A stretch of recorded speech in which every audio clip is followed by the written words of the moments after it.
What's up, everybody? Welcome to Under the Arch Sports, the podcast. I'm Eric. I'm David. And we're just going to talk. The big news a few days ago was Mizzou. Dave, what do you think about the schedule? I mean, I wasn't shocked, but I still hate to see it. Yeah, there's only 5 teams that Missouri could have possibly had added to the schedule. And Ole Miss was one of those 5, but Mizzou played them last year. Well, and if you think about this, though, Mississippi State and Arkansas are the 2 bottom feeders, so I could see right, exactly. I can see why they gave us Bama and LSU as number 1 and 2.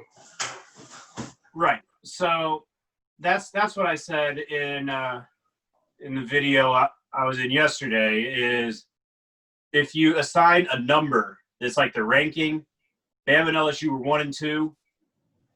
Arkansas is 7. If Mississippi State is 6, it averages out perfectly to 4, right in the middle.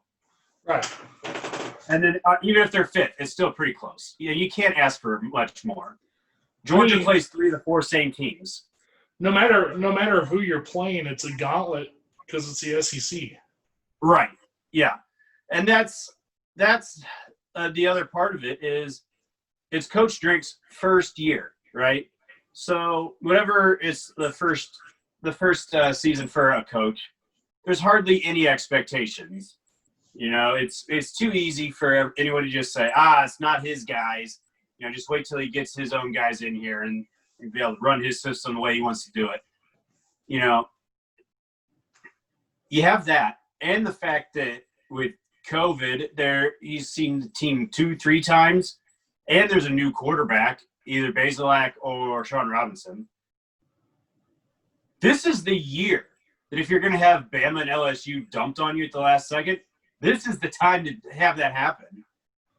Because if Missouri goes 3-7, yeah, it looks terrible. But when you look at game by game, you go, it's about what they should have been.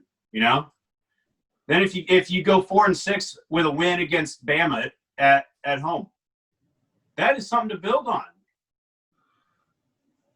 Well, and I think that we could even get 5 wins out of this schedule because, you have Vanderbilt, which I think we can beat with a competent coach. You have Kentucky, which if your team's healthy and we have a solid offensive plan going for it, I think we can beat. We can beat Arkansas. They haven't won a conference game for like 3 years now, I think 2 years now. That's 3 wins right there. Then you're looking at a toss-up with South Carolina, so that's 4, and I think we can squeeze one more out possibly. I could see a potential 5-win season at least, and if you have that, you can build a lot of momentum with that. Right. 5 wins with this schedule would be very impressive. Because of that 5th win, you could look at either Tennessee, you could possibly knock off Florida or Georgia, or we have Mississippi State. That's a pretty good matchup for us as well. Let's not forget we don't have to deal with the cowbells down there. Yeah. We're talking about playing all these teams without fans. How are the teams going to come out? Are they going to be prepared? Are they just going to go through the motions? And as we get closer, you might see players opt out too on some of the bigger. And that's the biggest wild card of all. Besides opting out, what happens if Missouri gets to the game against Alabama and half the Bama defense is out because of some miniature outbreak in Tuscaloosa, right? Right. It's such a wild card. Well, and you're also talking about not playing in front of fans, most likely. Right. And even if there are fans, it's 20%, so it's not going to affect anything. Right. So, you're talking at most 20, and in those big schools, you're talking maybe 30 or 40,000 at most. Right. Yeah, the only announcement I've seen that I can think of offhand was Ohio State saying 20%. Right. And if a power like Ohio State's saying 20%, you're not going to see a whole lot bigger than that, hardly anywhere. Right. And then the other thing I've been hearing rumblings of with the MAC pushing their season off to the spring now is there's a lot of pressure in the Big Ten to do the same. Right. And if one of the Power Fives decides to cave in and do that, I think that's what we're going to be looking at as a spring bowl instead. I agree. I don't think it's a good idea because then you're talking about what do you do in the 2021 season because you're asking these kids to play 2 seasons in 1 year basically without the spring ball and all that. Right. I think you may look at a year where, let's say it does get moved to spring ball, start, I don't know, start mid-March maybe. I don't know. Goes to about Memorial Day. I think you may see about maybe 11 games without a bye week starting like a week after Labor Day and just power through. And maybe there's just not a month off in between conference championships and bowls and all that. Well, at that point, that's a tough ask though, because at the end of the day, they're students and they're going to have finals. I was going to say, at that point, would you even do the bowls? You would just do the playoff games. Right. And then call it a season, and I would almost start in February, not March. If you can. If you can. But, yeah, if you're already pushing it back that far, who knows? All right, so now let's talk about Blues hockey. As we're doing this video, they're actually playing their third round robin game against Dallas. The Blues are now 2-0 over Dallas Stars, with Terrence Siegel just scoring a goal, and then Robert Thomas had an early goal. It's still in the first period as we're talking right now. The Blues ended up losing to the to the Vegas Golden Knights, and then earlier for their first game, they lost to the Colorado Avalanche, who I think have sealed their first place. Oh, I'm sorry to interrupt, but I think this Tarasenko goal is going to be waved off. Offsides? Looking like it. Well, we'll see. There. Oh, yeah. Yeah, that looks like it's offsides. Let's see what they say. I'd be surprised. Yeah. Yeah, they waved it off. And it's the right call. That sucks, though. We're still up 1-0. The biggest point I have right now, especially in that Vegas game, is the Blues special teams were killing themselves. Right. They gave up, I can't remember. I know they gave up 2 power play goals. I can't remember if they gave up 3. But, again, too many penalties, and then their power killing has just been super sloppy. They haven't been attacking the puck, and they just kind of sit back and they haven't been able to get the puck out of the zone. It's been kind of frustrating to watch. Yeah, discipline has been an issue in these round robin games. There were a number of penalties against Colorado, and as I'm speaking right now, there's 3:11 left in the first period of the Dallas game, and the Blues have taken 2 penalties already? Yeah, and I know the Colorado game they had 5 penalties, and in the Vegas game they had at least 4. There was a lot of goal scoring in the Vegas game. Now Vegas is pretty similar to the Blues, as in they're a heavy hitting team, and they produce a lot of offense when they get going. The thing that troubled me was the Blues didn't have many shots on goal. Right. And that stems from they're not cycling the puck and playing their normal offensive game. They're still not quite forechecking like they have in the past. But if I remember right, at the beginning of the NHL season in 2019, they started out kind of slow too. So I'm wondering if it's just one of those they're trying to get back into their game. It could be. But on top of that, because we're either going to be the third or fourth seed, it's looking like we're going to either play Vancouver or Calgary. So the question comes down to which one would you rather play? Right. So if you want to play Calgary, you're going to want to win this game. If you want to play Vancouver, you're going to want to lose. Right, because neither both the Blues and Dallas, correct me if I'm wrong, have 0 points. So winner of this game will be the third place, the third seed, as it were. Yeah.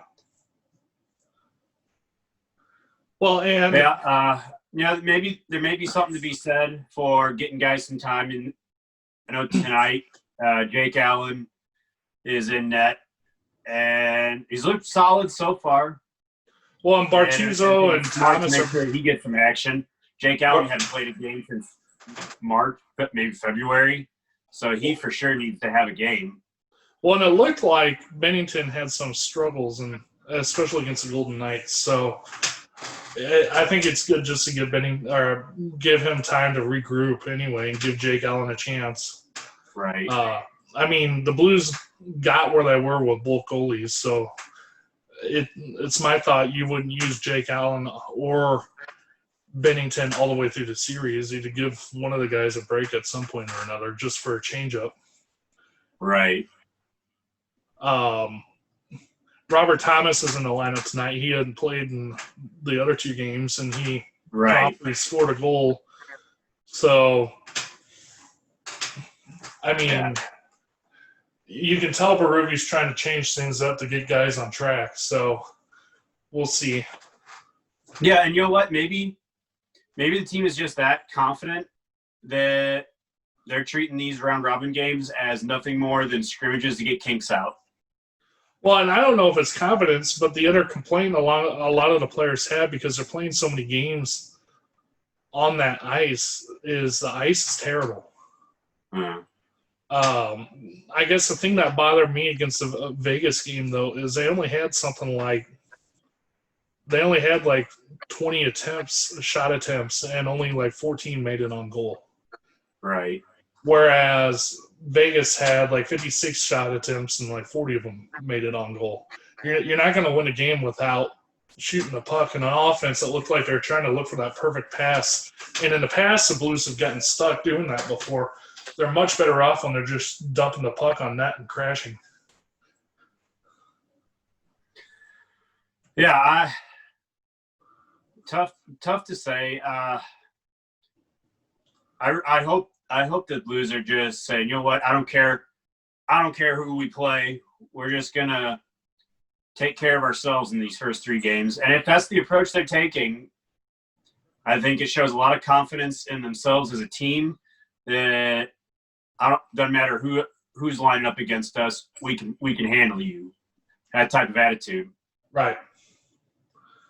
And I could see that be going the route too, but they're competitors, so they want to win. Yeah, and just as we were talking about, the Blues had a power play here, and Robert Thomas with really a silly interference penalty for the third Blues penalty of the first period. An offensive zone faceoff, and really just a silly penalty. Right going back to another 4-on-4. Yeah. And that goes back to what we were just talking about, discipline. And I know the Blues play kind of a rough and tumble, beat you up kind of game, but come on.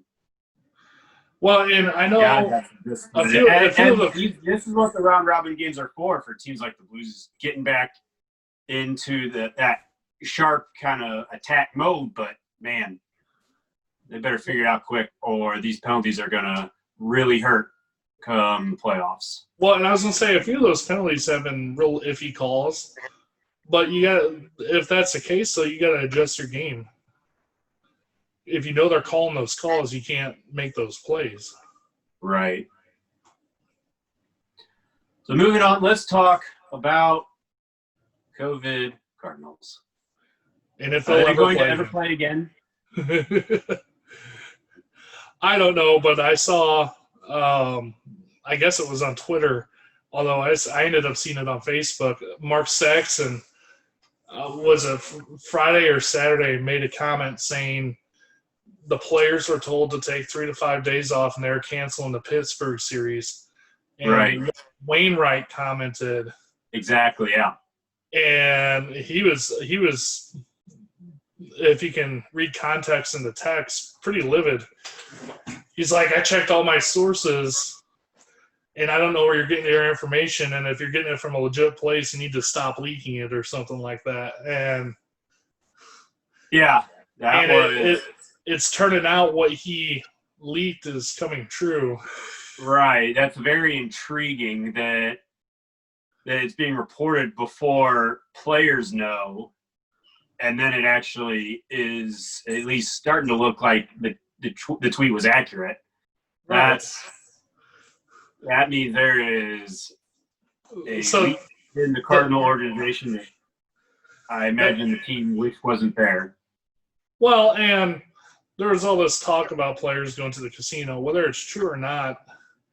I mean, the ownership had to accept it. Mozeliak was pretty hot about that. Yeah. And about the accusations. But at the same time, there's no evidence to refute or right. We're never going to know unless someone happened to say, oh, dude, Cardinal players, and took a picture and posted on social media. Well, otherwise, I mean, that some people are going to claim it without evidence. The players, the team, they're going to deny it because they have to deny it. Regardless of what the truth is, they have to deny it. So we're never going to know the truth about it unless someone has some sort of video or picture evidence. Well, it just goes back to this whole idea of trying to do this without a bubble is not working.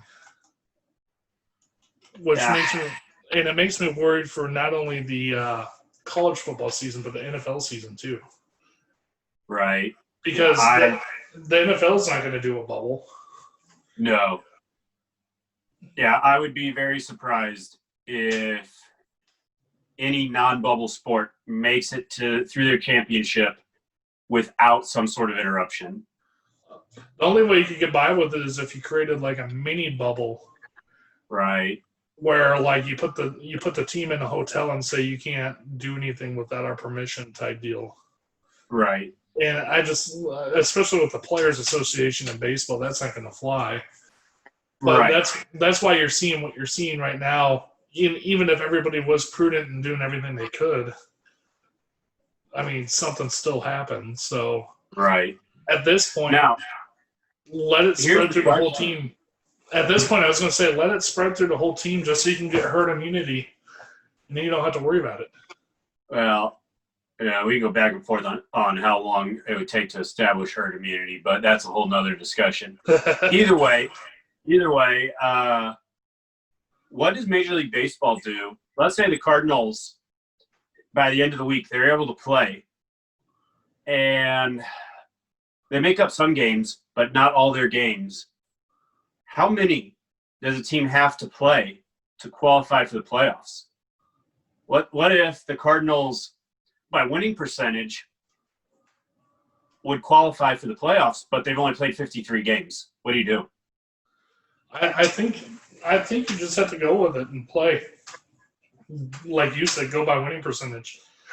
Yeah, I think Rob Manfred, who's been a complete clown during all of this, he needs to come out and say that a team with a qualifying winning percentage will be allowed into the playoffs if they played X number of games. I would make it 54. That's 90%. If you're going to do double headers, like the 7-inning double headers they've been talking about, if you're going to be doing those, I think that's fair. Because asking someone like the Cardinals to get all 60 in, I don't think is realistic. Well, and before they canceled the Cubs series, they had 55 games in 54 days. Right. Because of the double headers. And now you're going to have even more. So at this point, I would almost lower that number from 54 to like 40 something, 45. Yeah, and it's just a matter of what's enough, because 45, that's 3/4 of a schedule. I couldn't see it being lower than that. No, I couldn't see it being lower than 45. But you got to think, if you're doing all these double headers, and yes, they're 7-inning games, you're going to kill the pitchers. Right. Because you're talking. You can only do it. You can only do a max of 2 doubleheaders in a week. Yeah. Because you're talking about do it on like a Monday and then a Saturday or something. That's all you can do. Yeah. Otherwise, you don't have enough starting pitching or pitching in general, and you risk injuring players. So I would think they'd have to lower it to 45 games. Yeah. Because, I mean, at this point, that's kind of what it's looking like. Or my other question is, what happened to just putting the rest of the team out there and calling people up? That's the whole point of the camp that you're maintaining. So just isolate the people who tested positive, bring other people up, and just keep going. That's what I don't get is they're going to play this weekend, then 2 more tested positive. We'll isolate the 2, replace those 2, and play anyway. Yeah, I think the issue specific to the Cardinals is just how many players total have tested positive, and are they still, has it run its course? Are they good to go? Right. There's a lot of players for the Cardinals who may not be able to pass a COVID test right now. So, I don't know. Anyway, that's all the time we have for this podcast, at least according to my daughter, who you probably hear crying in the background. Yeah, I didn't mean to laugh. Sorry. Yeah, no. I think that means the podcast is over. All right. Make sure to follow us on social media. Subscribe to Under the Arch Sports on YouTube. And we will see you all next time. Thanks for watching. Bye, everybody.